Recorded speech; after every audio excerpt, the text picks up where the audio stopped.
নমস্কার। আজকে আমরা model activity task English class 8 এর আনসার সেট নিয়ে আলোচনা করব। প্রথমে আছে দেখো রিডিং কম্প্রিহেনশন সিনটি যেটা দেওয়া আছে সেটা তোমরা অবশ্যই খুব ভালোভাবে পড়বে, তারপরে নিচের কোশ্চেনগুলোর আনসার করার চেষ্টা করবে। ফার্স্ট কোশ্চেন আছে দেখো, আনসার দ্য ফলোয়িং কোশ্চেন্স। চারটে কোশ্চেন আছে, প্রত্যেকটা 2 marks. What happened as John lay fast asleep. জন যখন গভীর ঘুমে আচ্ছন্ন হয়েছিল তখন কি ঘটেছিল। আনসারটা দেখো, one quite afternoon John lay fast asleep and fell to dreaming again. Unknown to him the ship stood offshore from his old farm.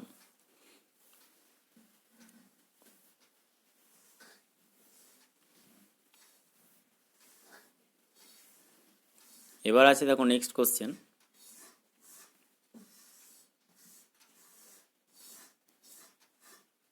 How did the squall arise suddenly. কীভাবে দমকা বাতাস হঠাৎ আবির্ভূত হয়েছিল।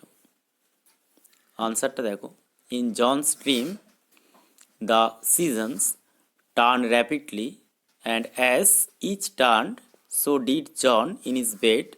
Consequently the cap on his head twisted round and about it called up a স্কোয়াল from the clear sky. প্রত্যেকটা আনসারই কিন্তু যে প্যাসেজটা দেওয়া আছে সেই প্যাসেজটা থেকেই কিন্তু আনসারটা লেখা হচ্ছে। তোমরা ভালোভাবে প্যাসেজটা কিন্তু পড়ে নেবে। নেক্সট আছে দেখো,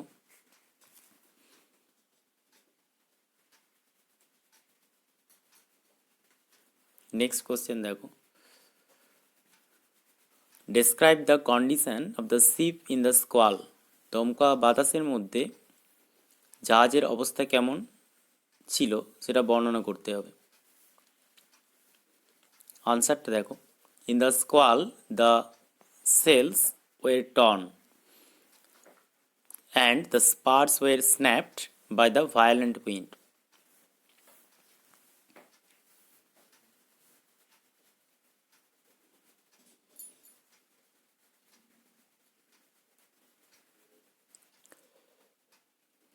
Next question দেখো,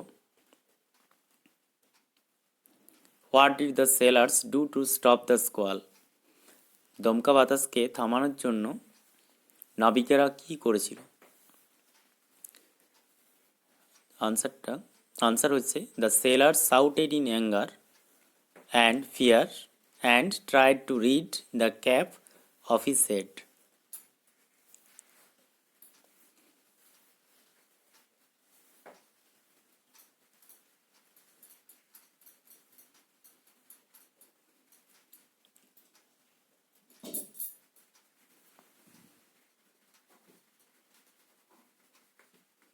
নেক্সট দেখো, আর একটা সিন দেওয়া আছে এরকম, এটা থেকেও বেশ কিছু কোশ্চেন আছে। এই সিনটাও ভালোভাবে আগে পড়ে নেবে, তারপর আনসারগুলো করবে। সরাসরি আমরা কোশ্চেনে চলে যাচ্ছি। ফার্স্ট কোশ্চেন আছে দেখো, write T for true and F for false statements in the given boxes. Write supporting statements for your answer.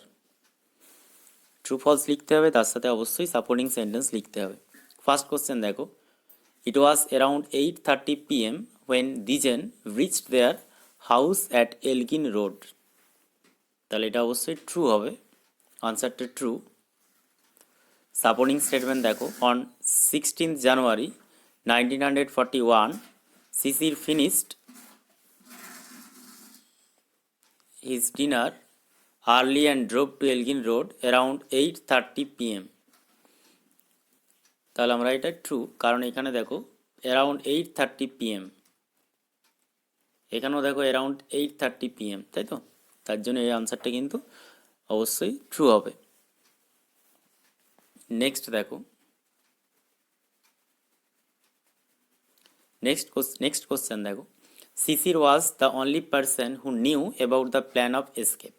শিশিরই একমাত্র ব্যক্তি ছিলেন যিনি পলায়নের পরিকল্পনার বিষয়ে জানতেন। এটা অবশ্যই ফলস হবে, কারণ আমরা জানি সিসি ছাড়াও আর অনেকেই জানতেন তাদের পালানোর ব্যাপারে বা পলায়নের ব্যাপারে। সাপোর্টিং সেন্টেন্সটা দেখে নাও। None of the family members knew is anything except Subhas niece Ila and a male cousin Dwijen. শুধুমাত্র কিন্তু কেউ জানতো না, শুধুমাত্র এরা দুজন জানতো, সুভাষের যে নিস ইলা আর হচ্ছে কাজিন দিজেন। এই দিজেন এবং ইলা এরা দুজন কিন্তু জানতো সুভাষের পলায়নের ব্যাপারে। তাহলে এটা অবশ্যই ফলস হবে, তাই তো। নেক্সট 3 নম্বর কোশ্চেন দেখো। মোহাম্মদ জিয়াউদ্দিন ওয়াজ সুভাষচন্দ্র বোস ইন ডিসগাইজ। মোহাম্মদ জিয়াউদ্দিনই ছিলেন সুভাষচন্দ্র বসু ছদ্মবেশে। এটাও তাহলে কারেক্ট হবে, তাই তো, অর্থাৎ ট্রু হবে। এটাও ট্রু হবে, কারেক্ট আনসার হচ্ছে ট্রু। সাপোর্টিংটা দেখে নাও। Subhash had changed into his disguise as Mohammad Ziauddin, অর্থাৎ সুভাষচন্দ্র মোহাম্মদ জিয়াউদ্দিনের ছদ্মবেশ ধারণ করেছিল।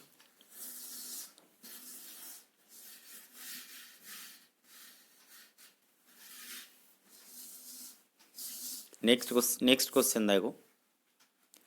Answer the following questions. What is the wanderer?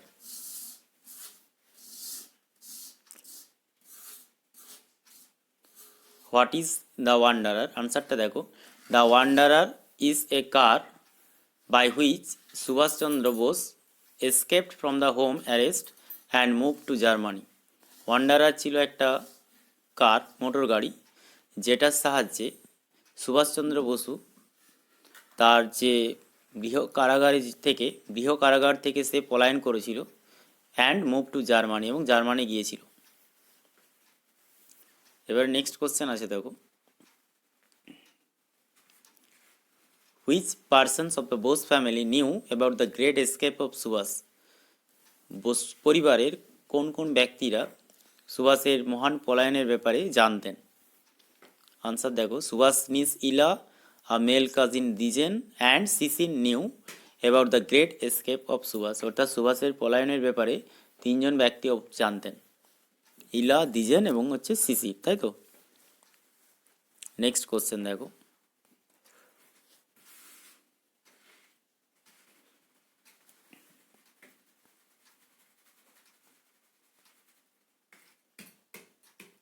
How did Subhash disguise himself? Subhash নিজেকে কিভাবে ছদ্মবেশ ধারণ করেছিলেন? Answer. Subhash had changed into his disguise as Mohammad Ziauddin. He was dressed in a long brown coat, baggy salwars and a black fez. He wore gold wire-rimmed spectacles.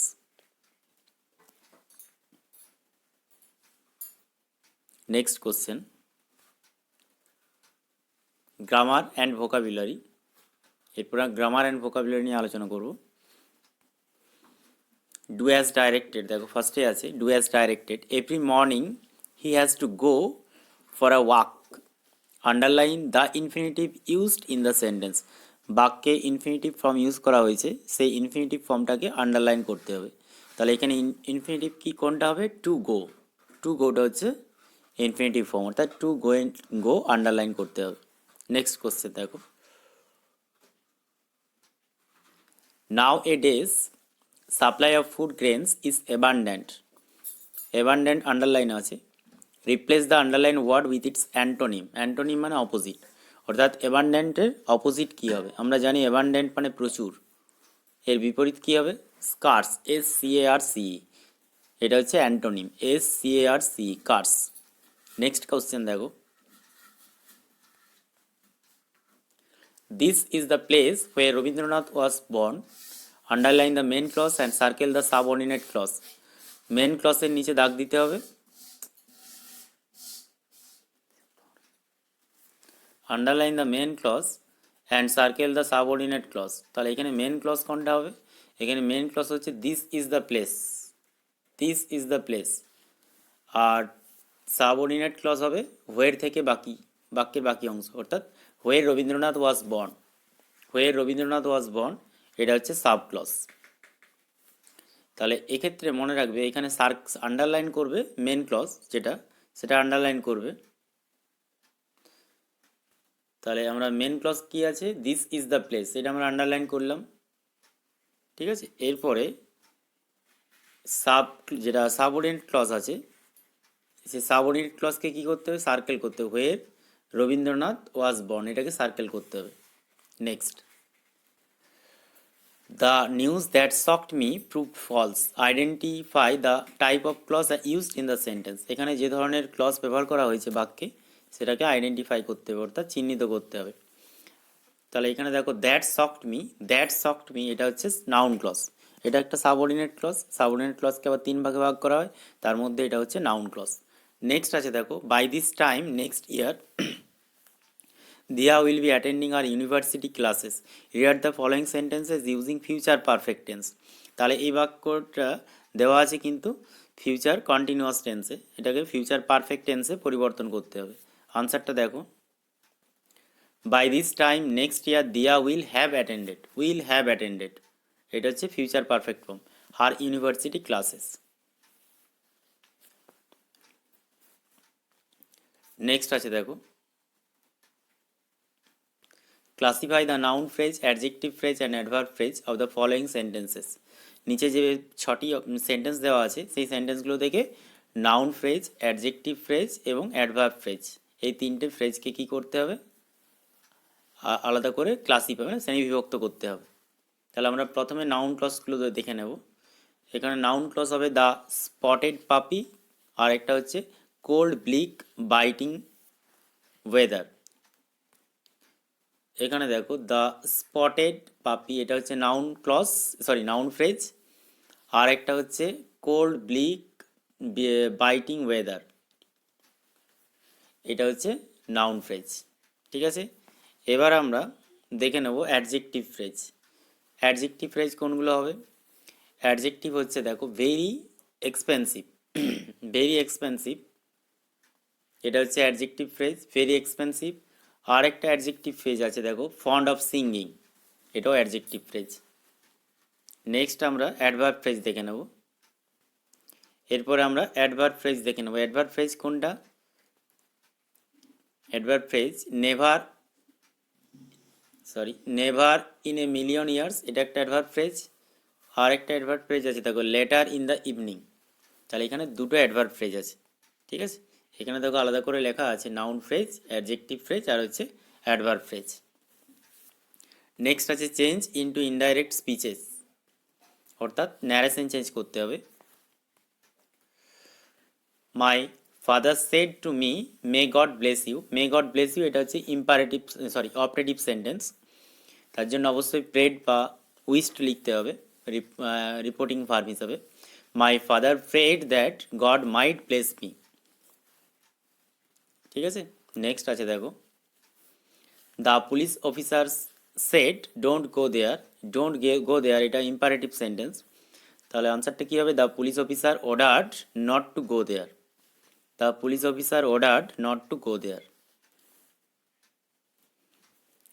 Next আছে 3-এরটা দেখো, the headmaster said to me where do you live, answer কী হবে, তাই এটা কিন্তু হোয়ার do you leave, এটা হচ্ছে ইন্টারোগেটিভ সেন্টেন্স, প্রশ্নবোধক বাক্য। তাহলে এটা অবশ্যই কী হবে, আক্সড হবে, তাই তো। রিপোর্টিং ভার্বটা অবশ্যই চেঞ্জ করে আক্স লিখতে হবে। দ্য হেডমাস্টার আক্সড মি হোয়ার আই লিভড, এটা দেখো দেওয়া আছে ডু ইউ লিভ, অর্থাৎ সিম্পল প্রেজেন্ট টেন্স আছে, এই জন্য আমরা সিম্পল পাস্ট টেন্স করলাম, অর্থাৎ হোয়ার আই লিভড, LIVED। যাই হোক, আমরা এই গ্রামার পোর্শন পর্যন্ত আজ আলোচনা করলাম। ঠিক আছে, যদি রাইটিংয়ের প্রবলেম থাকে তোমরা অবশ্যই কমেন্টে জানাবে, আমি রাইটিংগুলো অবশ্যই ডিসক্রিপশান বক্স আছে সেখানে রাইটিংয়ের আনসারগুলো দিয়ে দেব। সকলকে ধন্যবাদ জানিয়ে এখানেই শেষ করলাম।